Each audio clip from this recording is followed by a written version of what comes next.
7 मई 2023 प्रातः मुरली ओम शांति 26 नवंबर 1994 बापदादा मधुबन।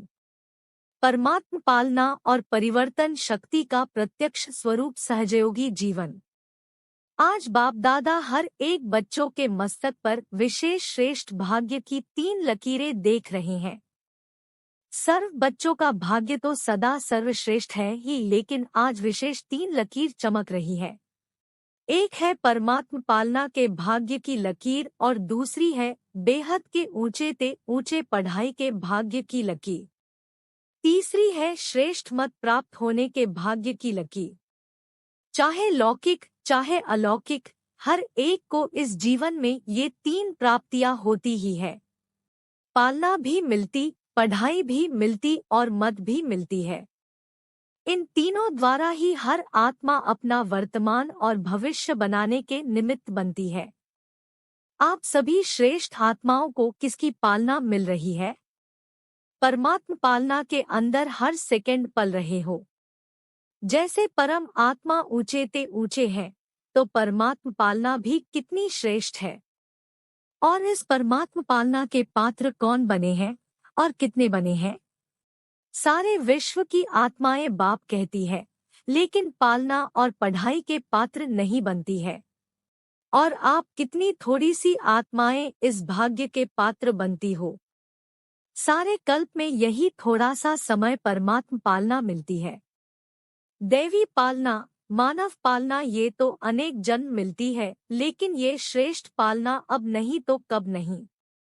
ऐसे श्रेष्ठ भाग्य की श्रेष्ठ लकीर सदा अपने मस्तक में चमकते हुए अनुभव करते हो। कोई भी प्राप्ति सदा करना चाहते हो या कभी कभी करना चाहते हो, तो प्राप्ति का पुरुषार्थ भी सदा चाहिए या कभी कभी चाहिए, और सदा तीव्र चाहिए या कभी साधारण कभी तीव्र। प्रैक्टिकल क्या है? चाहना और प्रैक्टिकल में अंतर हो जाता है ना। सोचते तो बहुत हो लेकिन स्मृति में कम रखते हो। सोचना स्वरूप बनना है या स्मृति स्वरूप बनना है? स्मृति स्वरूप बनने वाले होना। तो एक बात भी स्मृति में रखो कि अमृत वेले आपको उठाने वाला कौन? बाप का प्यार उठाता है। दिन का आरंभ कितना श्रेष्ठ है। और बाप स्वयं मिलन मनाने के लिए बुलाते हैं, रूहरिहान करते हैं, शक्तियां भरते हैं। तो हर दिन का आदि कितना श्रेष्ठ है। बाप की मोहब्बत से उठते हो कि कभी कभी मजबूरी से भी उठते हो? यथार्थ तो मोहब्बत के गीत आपको उठाते हैं। अमृतवेले से बाप कितना स्नेह से बुलाते हैं, उठाते हैं, मीठे बच्चे, प्यारे बच्चे आओ। तो जिसका आदि इतना श्रेष्ठ है, तो मध्य और अंत क्या होगा? श्रेष्ठ होगा ना। बाप दादा देख रहे थे कि कितना पालना का भाग्य वर्तमान समय बच्चों को प्राप्त है। जितना प्राप्त है उतना फायदा उठाते हो। स्वप्न में भी संकल्प मात्र नहीं था कि इतने भाग्य के पात्र बनेंगे। सोचने से बाहर था, लेकिन मिला कितना सहज। बाप के प्यार की पालना का प्रैक्टिकल स्वरूप ही है सहज योगी जीवन। जिससे प्यार होता है उसके लिए मुश्किल परिस्थिति या मुश्किल कोई भी बात देखी सुनी नहीं जाती। तो बाप ने भी मुश्किल को सहज बनाया है ना। सदा सहज है, तो सदा ही पुरुषार्थ की गति तीव्र हो। आज बहुत अच्छा पुरुषार्थ है और कल थोड़ी परसेंटेज कम हो गई, तो क्या सदा सहज कहेंगे? सदा मुश्किल कौन बनाते हैं? स्वयं ही बनाते हो ना। कारण क्या? सोचने की तो आदत है, लेकिन स्मृति स्वरूप के संस्कार कभी इमर्ज रखते हो, कभी मर्ज हो जाते हैं, क्योंकि स्मृति स्वरूप सो समर्थ स्वरूप। सोचना यह समर्थी स्वरूप नहीं है, स्मृति समर्थी है। विस्मृति में क्यों आ जाते हो? आदत से मजबूर हो जाते हो। अगर मजबूत नहीं तो मजबूर हो जाएंगे। जहां मजबूत है वहां मजबूरी नहीं है। जब ओरिजिनल आदत विस्मृति की नहीं है। आदि में स्मृति स्वरूप प्रारब्ध प्राप्त करने वाली देवात्माएं हो योग लगाने का पुरुषार्थ नहीं करते लेकिन स्मृति स्वरूप की प्रालब्ध प्राप्त करते हो, तो आदि में भी स्मृति स्वरूप का प्रत्यक्ष जीवन है और अनादि आत्मा जब आप परमधाम से आई तो आप विशेष आत्माओं के संस्कार स्वतः ही स्मृति स्वरूप है और अंत में संगम पर भी स्मृति स्वरूप बनते हो ना। तो अनादि, आदि और अंत तीनों ही काल स्मृति स्वरूप है। विस्मृति तो बीच में आई, तो आदि अनादि स्वरूप सहज होना चाहिए या मध्य का स्वरूप। सोचते हो कि हाँ मैं आत्मा हूँ लेकिन स्मृति स्वरूप हो, चलना, बोलना, देखना उसमें अंतर पड़ जाता है। तो यह स्मृति में रखो कि हम परमात्मा पालना की अधिकारी आत्माएं हैं। बाप दादा चार्ट चेक करते हैं तो लकीर कभी ऊंची कभी नीची होती है, कभी कोई दाग होता है, कभी जीवन के कागज में कोई दाग नहीं भी होता है और कोई समय दाग ही दाग, एक पीछे दूसरा, दूसरे के पीछे तीसरा दाग ही नजर आते हैं। क्यों? एक तो गलती हो जाती है लेकिन गलती होने के बाद भी उसी गलती को सोचते रहते हो। क्यों, क्या, कैसे, ऐसे नहीं वैसे, कई रूप से बात को छोड़ते नहीं हो। बात आपको छोड़कर चली जाती है लेकिन आप बात को नहीं छोड़ते हो। जितना समय सोचने स्वरूप बनते हो, यथार्थ स्मृति स्वरूप नहीं बनते हो, तो दाग के ऊपर दाग लगते जाते हैं। पेपर का टाइम कम होता है लेकिन व्यर्थ सोचने का संस्कार होने के कारण पेपर का टाइम बढ़ा देते हो। सेकंड पूरा हुआ और निर्विकल्प स्थिति बन जाए, यह संस्कार इमर्ज करो। निर्विकल्प बनना आता है ना? अपने श्रेष्ठ भाग्य को स्मृति में लाकर सदा हर्षित रहो। अपने परमात्म पालना को सदा बार बार स्मृति में लाओ। सुनना भी आता है, सोचना भी आता है, लेकिन फर्क क्या पड़ जाता है? बाप दादा बच्चों का खेल देखते रहते हैं। सारे दिन में क्या क्या खेल करते हो ये रात्रि को चेक करते हो ना? माया के खिलौने बड़े आकर्षण वाले हैं, तो उन खिलौनों से खेलने लग जाते हो। पहले तो बहुत प्यार से माया खेल कराती है और खेल कराते कराते जब हार खिलाती है तब होश में आते हैं। मेजॉरिटी में एक विशेष शक्ति की कमी रह जाती है। कभी बहुत अच्छे चलते हो, कभी चलते हो, कभी उड़ते हो, आगे बढ़ते हो, लेकिन फिर नीचे क्यों आ जाते हो? इसका विशेष कारण क्या? परिवर्तन शक्ति की कमजोरी है। समझते भी हो कि ये यथार्थ नहीं है, लेकिन परिवर्तित होने की कमी हो जाती है। ब्राह्मण जीवन में परिवर्तन में आ गए, अब कोई कहेंगे कि मैं ब्राह्मण नहीं हूँ। सभी अपने को बीके लिखते हो ना? हम ब्राह्मण हैं, यह समझते हो ना? ब्राह्मण जीवन में जो परीक्षाएं आती है उसमें परिवर्तन करने की शक्ति आवश्यक होती है। जब व्यर्थ संकल्प चलते हैं तो समझते भी हो कि ये व्यर्थ है, लेकिन व्यर्थ संकल्पों का बहाव इतना तेज होता है जो अपने तरफ खींचता जाता है। जैसे नदी का व सागर का बहुत फोर्स होता है, तो कितना भी अपने को रोकने की कोशिश करते हैं लेकिन फिर भी बहते जाते हैं। समझते भी हो, सोचते भी हो कि ये ठीक नहीं है, इससे नुकसान है, फिर भी बहाव में बह जाते हो। इसका कारण क्या? परिवर्तन शक्ति की कमी। पहला विशेष परिवर्तन है स्वरूप का परिवर्तन। मैं शरीर नहीं लेकिन आत्मा हूँ, यह स्वरूप का परिवर्तन है। यह आदि परिवर्तन है। इसमें भी चेक करो तो जब देहभान का फोर्स होता है तो आत्म अभिमान के स्वरूप में टिक सकते हो या बह जाते हो। अगर सेकंड में परिवर्तन शक्ति काम में आ जाए तो समय, संकल्प कितने बच जाते हैं, वेस्ट से बेस्ट में जमा हो जाते हैं।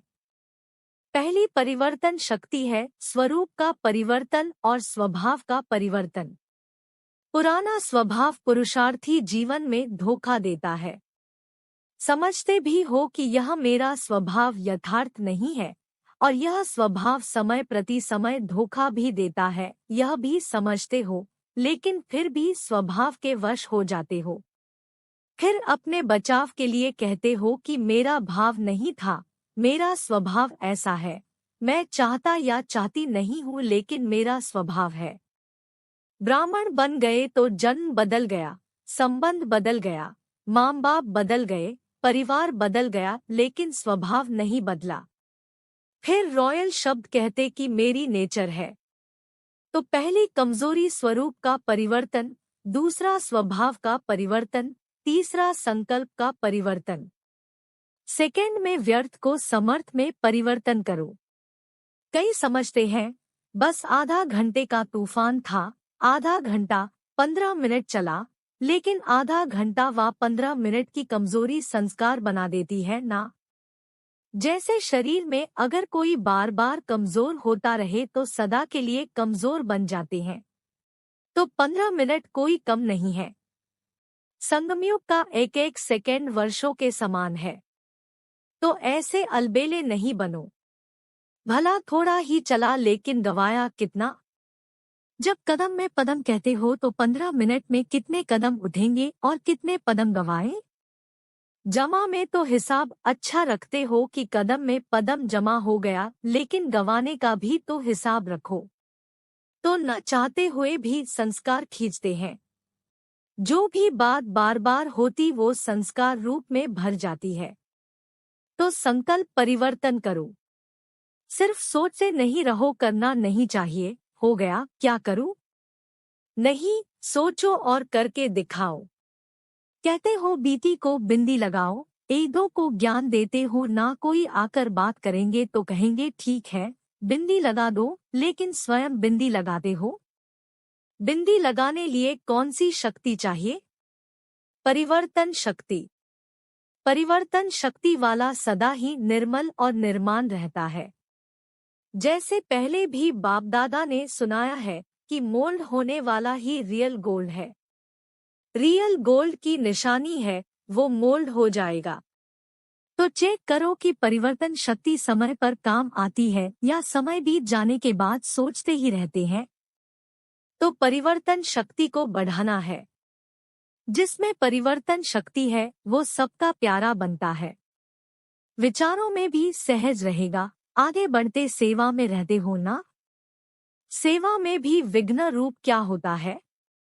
मेरा विचार, मेरा प्लान, मेरी सेवा इतनी अच्छी होते हुए भी मेरा क्यों नहीं माना गया? तो उसको रियल गोल्ड कहेंगे। मेरापन आ गया। मेरापन आना अर्थात अलाय मिक्स होना। जब रियल गोल्ड में अलाय मिक्स हो जाता है तो वो रियल रहता है, उसका मूल्य रहता है। कितना फर्क पड़ जाता है।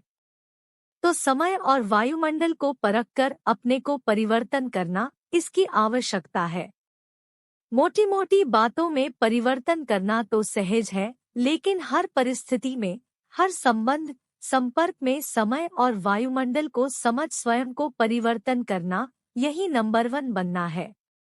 ये नहीं सोचो कि फलाना भी समझे ना, ये भी तो परिवर्तन करे ना, सिर्फ मैं ही परिवर्तन करूँ क्या?